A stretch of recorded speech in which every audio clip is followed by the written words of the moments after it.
আপনারা যে ছেলেটিকে দেখছেন এই ছেলেটিকে হোটেলে নিয়ে কিছু ভাত খাওয়ানোর জন্য অনেক চেষ্টা করেছি। হোটেলের সামনের থেকে তাকে ডাকতেছিলাম, কিন্তু সে আমার ডাকের কোনো সাড়া দেয়নি। লাস্টে দেখলাম যে একটা চানাচুর, বুট, মুড়ি এই দোকানের সামনে এসে দাঁড়িয়েছে, কিন্তু কোনো কথা বলে না, শুধু হাসে। আমি তাকে অনেক কথা জিজ্ঞেস করলাম, কিন্তু কোনো কথার উত্তর সে দেয়নি, শুধু হাসে।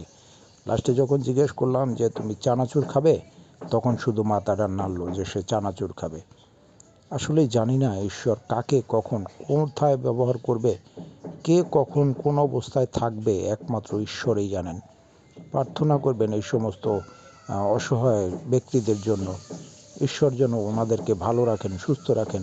যদিও আমার কাছে আজকে তেমন কোনো পোশাক ছিল না, কোনো শীতের পোশাকও ছিল না, থাকলে হয়তো বা ওর জন্য একটা দিতে পারতাম। কাজে আপনারা যারা এই ভিডিওটা দেখছেন, এই অসহায় মানুষদের জন্য আপনারা বেশি বেশি করে প্রার্থনা করবেন যেন আমাদের পবিত্র ঈশ্বর, জীবন্ত ঈশ্বর ওদেরকে সাহায্য করে। কারণ আপনার আমার প্রার্থনায় এই সমস্ত অসহায় লোকেরা ভালো থাকবে।